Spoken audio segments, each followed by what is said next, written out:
You ready to move on to the next clip? Yeah, so this one was definitely interesting because it was the only clip like this that we've had on this show because nobody calls in about flat Earth anymore for some reason.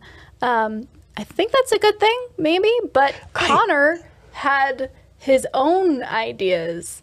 Yeah, and there was a lot that happened after this, but let's watch this. Hi, you're coming in nice and clear. Hey, Connor. Yeah, Eric's very excited to talk with you. So give us... Hello. Hi, you're coming in nice and clear. Hey, Connor. Yeah, Eric's very excited to talk with you. So give us your best shot. What you got for us? I was wondering if a flat Earth model could be just as valid as a round Earth model. Before we dive in, how do you not react? Like I'm trying to move forward, but look at this face. Before we dive into this, yeah. What the hell? Where are you coming from this from? Like, where are you coming at this from?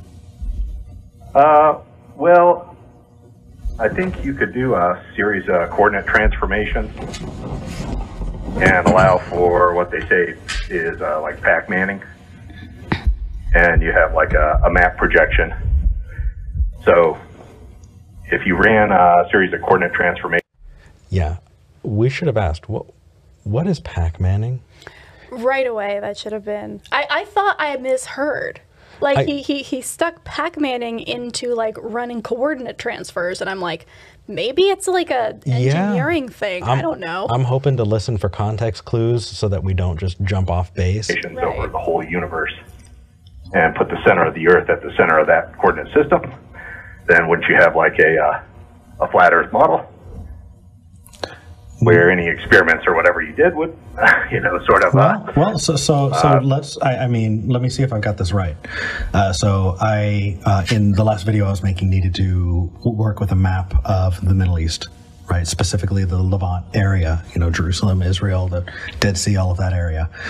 It had mountains drawn on it, but those mountains weren't coming out of my screen. It was a flat map. Does that mean that those mountains are smooth? Is that what you're talking about? No, it doesn't. Okay, help me. Can you pause for a sec? Because I want to point out how absolutely like cringy the audio is. Oh, it's so bad. Like, guys, can you hear the difference between the kinds of clips that we put out now and the audio on this clip? Oh, not just this clip. If you listen to the last clip, there's kind of a sound. Yeah. And if you listen to the live stream that came from, it's this horrible clicking that we just could not. Yeah. You couldn't get rid of it. It essentially was a part of the stream out to YouTube. We would have needed to cut the stream and start a new stream if we were going to get rid of it. And it made that clip almost unlistenable. I spent a lot of time afterwards doing work on the raw audio to take the clipping out. Yeah. But what we've been able to do now is we are no longer dependent on the audio from YouTube. Nope. For anything we upload after the live stream. So our live streams may still have a little bit of like audio issues every so often. Yeah, if a glitch like that happens, it's going to happen. But the cool thing is that we've set up the secondary recording system so that no matter what happens, we always have beautiful, clean audio that is so much nicer to listen to for all the clips and the Patreon version of the live stream and the podcast. Yeah, and we're recorded separately. So if I'm really loud and you're really quiet, we're not trying to make them even out in the same audio file, but we can level them out after the fact. So I'm just loving the progress there myself, patting myself on the back. Oh, you on the back. You were the one who did that. Well, we're gonna go a little more into that in a future clip. But let's finish this one. Oh yeah. Yeah, I guess we think it's a round Earth because we do a certain type of physics where we make some assumptions. Okay. But do we really know the shape of the universe? Okay. The universe, that's different than the Earth. So you're like a flurviver. Well, I mean, is that what you're talking about? Like the flat universer? Yeah. Universe as opposed to the Earth? Or are you? Would that be a flurviverser? Flurviverser. Okay. Did you really mean to say, do we really know the shape of the Earth? I mean both, because if you have like a satellite, right? A satellite has a latitude, a longitude, and an altitude. Yeah. Mm-hmm. So it's sitting at a lat long on a flat Earth, but it's some altitude up. So it's flat all the way up and all the way down to the center of the Earth, all the way up throughout the How could there universe be a and all the way center down. if it's flat? The center would be the very innermost point. So like the peanut butter and jelly in the middle of a sandwich? What are we talking about? Now I'm hungry. I know. Yeah, have you seen I think it's the Mercator projection of the whole Earth, where it just gets wider and wider up towards the top. So it's like the poles are just sort of a implied point, like actually an empty point. Well, I mean, Very top. they're there. It's just the way the map is. Like, you can have a map of, the Earth from different angles, right? I'm just... Yeah, I didn't really understand that. More happened afterward, and I can give just a little bit of info on that. Yeah. Essentially, from what I got, because I got a lot of really, really descriptive emails about the math. And in a way... Y'all love your math. Yeah, you can have a model, and it takes a whole lot of extra steps to make it work, but you can make an assertion similar to this that is trivially true.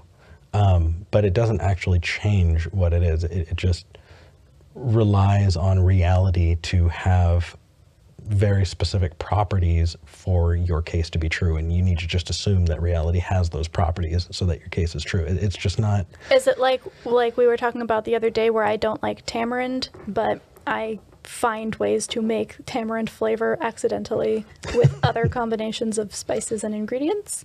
Kinda, yeah. Where it's like, okay, same basic effect, it's just you took a really long roundabout circuitous route to get there. Yeah, you needed to add the sweet and the salty and I'm hungry. And the spicy. I'm bringing all this. Yeah. I'm very surprised. You're using satellites as an example, but satellites wouldn't exist without the velocity and speed required to get into orbit. Orbit flying around Earth. You're talking about baggage that we're bringing to the table, right? Assumptions that we're making. And so I kind of want to ask the same thing back at you, because I don't think that I'm going to do as good a job as Veritasium did. And we're leading up to something, you guys. I know this is a long clip, but there's a in proving that the Earth is round, or that number file, or any other number of science communicators have done. But what I do want to do is I want to ask where about the baggage that you're bringing to the table. So, can I ask you, Connor, what's NASA doing? Is NASA lying to us? No, I believe a round Earth is just as valid of a model as a flat Earth. Okay, do you think they would come into conflict at all? No. That is the piece that we wound up getting later, is this person, this caller, Connor, would not associate or not have the same conclusions as flat earthers, the way that we see flat earthers and the way that those flat earthers hold, conventions and all of that. Right. They're specifically talking about a very, very abstract methodology of tracking things. This is the problem, because yes, that is what Connor was saying, but then he goes into where he's going next, which is just a flat-out assertion about a property of the universe. Oh, they're all assertions about properties of the universe that can't be substantiated. But it's one thing to say, well, mathematically it's still valid, and another thing to say, Pac Man. You know what? Let me just dive forward, yeah? Starting at Australia, and you start flying east. Are you going to fly off the map, or are you going to wind up back in North America? If you're flying northeast or South America, right? There's a conflict there. In one of those projections, you're not going to get there. In the other, you are. Right, you're going to fly right off the flat map, right? Right. Yeah. Now you're just going to Pac Man. What do you mean by Pac Man? If you play the game Pac Man, then when you get to the edge of that took me a second. Just pop out on the other side? You just pop out on the other side. This can't be real. This can't be Connor, really? Really? Are you Poe? Like, is this a thing that people actually believe? Like, and it's just... it's just as valid? I think I'm the only one. You're the only one? You're the only one. So I think I might be the only one who thinks it's just as valid. We're going to get into validity in a second. I'm trying so hard to be a good example of charitable listening that I'm trying to respond in a serious way, because if they don't hear that serious response, they go, oh, they're just laughing at me. They're going to shut off, you know. And you can, but fucking Pac Man. Yeah. I love the fact that he just straight up was like, nobody else thinks this is true. This is just me. I'm like, okay. So, yeah, well, and we're sitting here. This is a call-in show that we run. We're trying to apply skepticism. What does it look like when you apply skepticism to that claim? That's the best we can do. Right. Yeah. Yeah. That was fun though. Like, and what I loved about that clip and the conversation it generated is we did get emails and we did get comments that were like, oh, here's how you could have engaged this part of the conversation better. Or you said you wanted more info on this. Here's that information.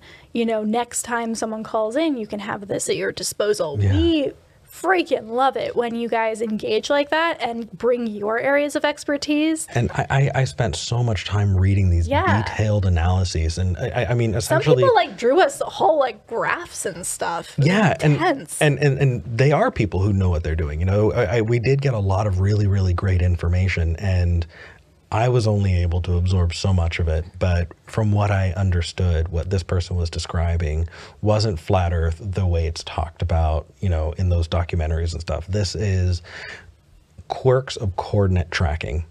And I think I feel comfortable in saying we were entirely unqualified to talk about those quirks of coordinate tracking at that level. That's just not...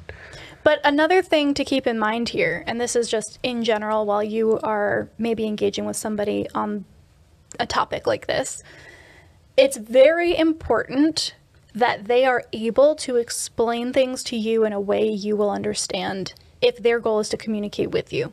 If you engage with somebody who's trying to convince you of, say, flat Earth, and they only speak in this like highfalutin mumbo jumbo jargon shit, and they can't bring it down to your level, and they can't break it down to you, that's a good sign that either A, they don't actually understand what they're saying and they've kind of memorized some things that they know they should be saying, but they don't know enough to go deeper into it, or they explicitly are trying to confuse you and being a dishonest interlocutor. So if somebody comes at you with jargon you don't understand, what you should be doing is saying, I don't understand that jargon. Can you explain this to me like I'm 5? Because all of the important points are going to be salient even with more simplified language. If they can't do that, or if they won't do that, then a good tactic is to start moving away from that conversation, at least until you've done more research and understand the jargon yourself.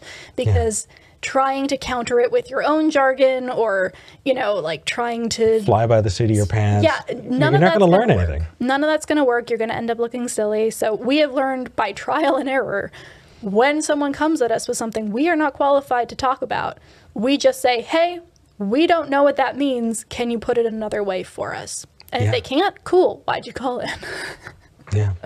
So. Pac Manning. Okay. Yeah. So that was a wild one.